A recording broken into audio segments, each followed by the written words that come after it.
उत्तर प्रदेश का ये सहारनपुर जिला है और आज हम आए हैं। सपा के वरिष्ठ नेता हैं साहिल खान, जिनका विधानसभा क्षेत्र जो है नकुड़ है और अपने क्षेत्र में जिन्होंने कोरोना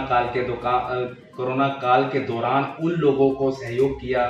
जिनके पास रोजगार नहीं था, काम नहीं था या पैसे के अभाव था, वहां पर उनको राशन की सुविधाएं, अन्य जो जरूरत के सामान थे वो मुहैया कराए हैं। हम बात करेंगे साहिल खान से, उनके आवास पर आए हैं और जानेंगे कि समाजवादी पार्टी के ये कद्दावर नेता हैं, पूर्व राज्य मंत्री शगुफ्ता खान के ये सुपुत्र हैं और 2018 में इन्होंने राजनीति में कदम रखा है। उनसे हम जानेंगे कि किस तरह से इनका राजनीति जो करियर है वो शुरू हुआ है और किस तरह से समाज की और देश की और अपने विधानसभा की सेवा कर पाएंगे। उनसे हम जानते हैं। जी सर। जी बहुत बहुत शुक्रिया आपका। जी बताइए सर,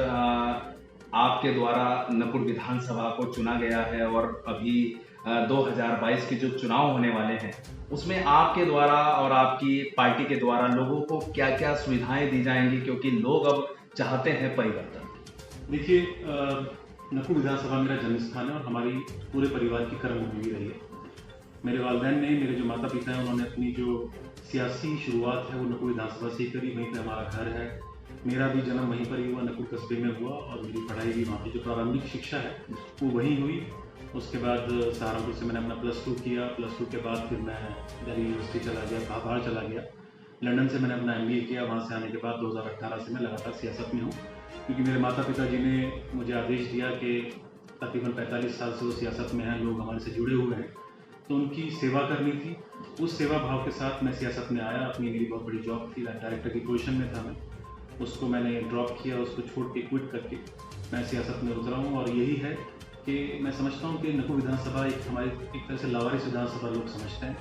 क्योंकि यहाँ पर जो विधायक फिलहाल मौजूदा विधायक जो हैं हमारे, जो हैं माननीय मंत्री जी हमारे डॉक्टर धर्मसिंह सैनी साहब, वो भी हमारे नकुड़ विधानसभा से नहीं आते, बाहर से आते हैं। लोग जो हैं यहाँ पर जो टिकट मांगने के लिए आ जाते हैं, जो यहाँ पर चुनाव लड़ते हैं, वो भी बाहर के आते हैं। और यही रीज़न रहा है, क्योंकि यहाँ पर मुद्दों पे ना होके यहाँ पर कुछ लोगों के आने के बाद यहाँ पर जो चुनाव हो जाता है वो धर्म के नाम पर, बिरादरी के नाम पर हो जाता है। और हमारे जो अहम मुद्दे हैं, जो जैसे कि बेरोजगारी है, बेकारी है, भ्रष्टाचार है, पुलिस का जो उत्पीड़न है, ये सब जो अहम मुद्दे, और विकास जो सबसे अहम मुद्दा है हमारा, पिछले अगर आप देखेंगे 20 साल से, जब मैं यहाँ पर छोड़ के गया था, जब मैं छोटा था, तब से और हमने मुझे नकुड़ विधानसभा में कहीं से कहीं तक कोई विकास नहीं है। अगर आप जाएंगे गाँव, यहाँ हमारा दुलछेड़ी गाँव है, टोडापुर है, यहाँ पे जो यमुना के लगते हुए गाँव है, अगर आप जाएंगे तो इतनी बदहाली है, इतनी बेकारी है, लोग इतनी बुरी हालत में रह रहे हैं।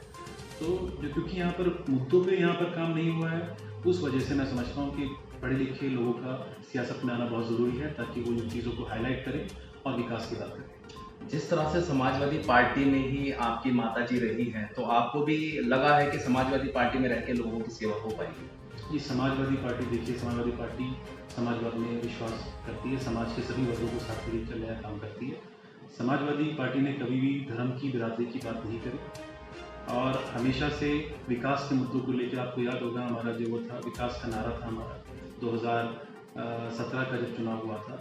तो विकास के ही मुद्दे पे चुनाव लड़ा गया था। लेकिन क्योंकि मीडिया का रोल भी उस वक्त बहुत गलत रहा था, और उसी दौरान मीडिया के रोल को गोदी मीडिया का टर्म भी दिया गया था, आपको याद होगा। तो विकास के मुद्दों पे ना होके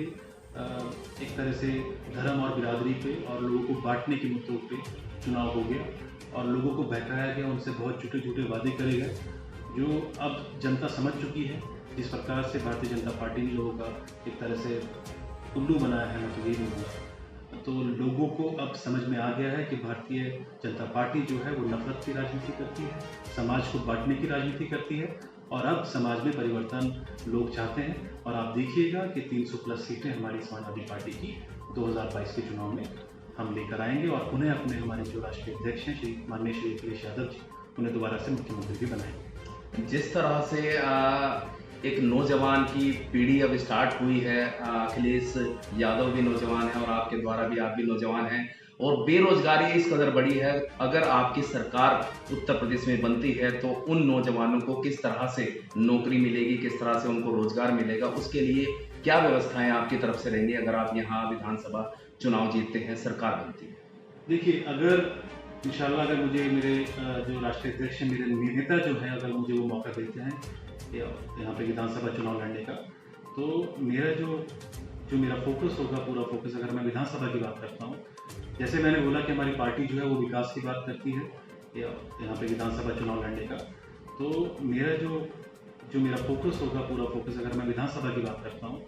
जैसे मैंने बोला कि हमारी पार्टी जो है वो विकास की बात करती है, नौजवानों की बात करती है, महिलाओं की बात करती है, किसान मजदूर जो शोषित लोग हैं उनकी बात करती है। मेरा भी फोकस अपनी विधानसभा में ये होगा कि यहाँ पे किस तरीके से मैं इंडस्ट्रीज वगैरह लेके आऊँ, यहाँ पे कैसे मैं रोजगार के अवसर क्रिएट करूँ, क्योंकि देखिए विधायक का काम सिर्फ ये नहीं होता कि ये नाली बना देना, ये सड़क बना देना। विधायक का काम एक बहुत बड़ा, एक तरह से अगर आप इसको मैक्रो लेवल पे देखेंगे, बड़े स्तर पे देखेंगे, तो बहुत पूरा ओवरऑल डेवलपमेंट होना चाहिए क्षेत्र का, लोगों का किसी तरह से रोजगार को लेकर पलायन ना हो, वो अपने क्षेत्र में रहें, वहीं पर ही कुछ इस तरह की व्यवस्थाएं हो जाएं, जैसे कि यहाँ पर कोई हॉस्पिटल्स वगैरह बने, यहाँ पर इंडस्ट्रीज बने, ताकि लोगों को वहाँ पे जॉब क्रिएशन हो और लोग अपने जहाँ पे उनका गृह स्थान है वहाँ पर रहें, और वहाँ पे वो ओवरऑल डेवलपमेंट एक तरह से होना चाहिए, जो कि हमारी विधानसभा में काफ़ी लंबा अरसा बीत चुका है। हमारे माननीय मंत्री जी जो है वो लगातार 15 साल से मंत्री भी हैं, उसके बावजूद भी अगर आप देखेंगे तो हमारे यहाँ पर एक भी ढंग का डिग्री कॉलेज नहीं है, एक भी अच्छा कोई हॉस्पिटल नहीं है, एक भी जो अगर आप देखें कोई भी अच्छा खेलने का मैदान तक नहीं है, लोग सड़कों पे खेलकर। और व्यवस्था क्या है, सड़कों की क्या हालात हैं और ओवरऑल जो हालात हैं वो सबको पता है। मैं तो बोलूँगा कि 20 साल से हमारा जो हाल है वो बेहाल हो गया नकुल विधानसभा का, और जनता इस बार चेंज चाहती है। और समाजवादी के रूप में जब यहाँ पर इंशाल्लाह अगर अल्लाह ने चाहा, हमारे राष्ट्रीय अध्यक्ष जी ने चाहा, अगर विधायक बनता हूँ तो मैं यहाँ पर विकास की गंगा बहाने का काम करूँगा। जिस तरह से ब्लॉक प्रमुख के चुनाव में तानाशाही देखने को मिली है और किस तरह से जो है एक पार्टी पूरे अपने चुनाव को जिताती है और किस तरह से यहाँ जितने भी ब्लॉक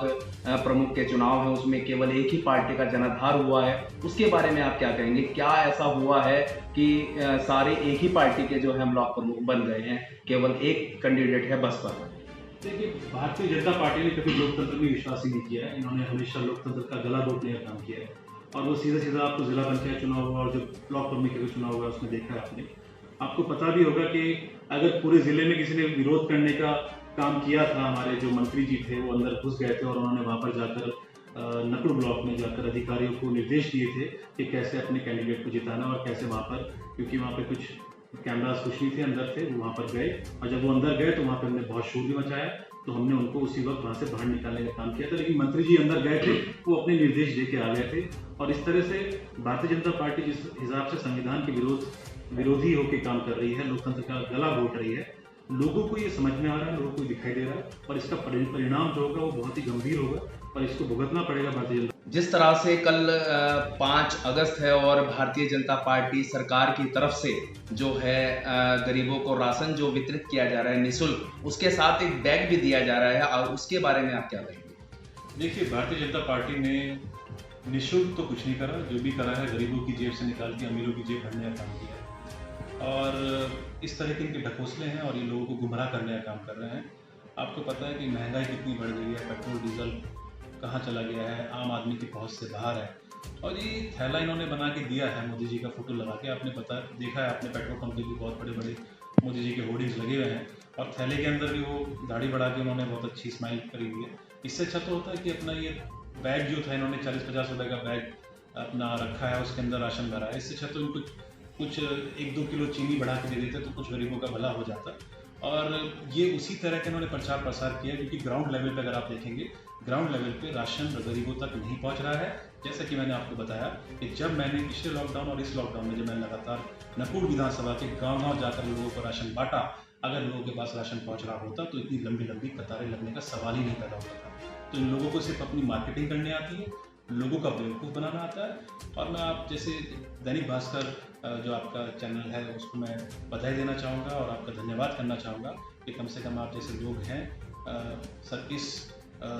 जुल्म और ज़्यादती में जो ऐसी इस तरह की जन विरोधी सरकार जो चल रही है, जो लोगों के सामने सच लाने का काम कर रहे हैं। और मैं तो चाहता हूँ कि लोगों को इनकी सच्चाई पता चले और दोबारा से समाजवादी पार्टी यहाँ पर विकास की नीतियों के साथ हम यहाँ पर जैसे हमने काम किया है, दोबारा से यहाँ पर समाजवादी पार्टी की सरकार बने और हमारे माननीय राष्ट्रीय अध्यक्ष श्री अखिलेश यादव जी दोबारा मुख्यमंत्री। तो यहाँ पर वरिष्ठ सपा नेता हैं साहिल खान, जिनके द्वारा जानकारी मिली है कि अगर इनके द्वारा चुनाव लड़ा जाता है विधानसभा नकुड़ में और विधायक बनते हैं तो इनका सबसे पहला एजेंडा रहेगा कि नौकरी दिलाना और नौकरी के साधन यहाँ जुटाना, क्योंकि 20 वर्षों से नकुड़ विधानसभा में जितने भी विधायक बने हैं, 15 वर्षों से तो डॉक्टर धर्म सिंह सैनी बनते आ रहे हैं, 5 साल उन्होंने जो है बसपा सरकार में बिताए हैं और 10 साल उन्होंने बसपा सरकार में बिताए हैं और 5 साल वो अब भाजपा की सरकार में मौजूदा मंत्री हैं, आयुष मंत्री हैं। 20 साल से इस विधानसभा में किसी तरह का कोई काम नहीं हुआ है, किसी तरह का कॉलेज नहीं बन पाया है। तो इनके द्वारा अगर समाजवादी पार्टी की सरकार बनती है उत्तर प्रदेश में और इनके द्वारा जो है यहाँ पर विकास कार्य किए जाएंगे, क्योंकि इनके द्वारा लॉकडाउन के अंदर उन गरीब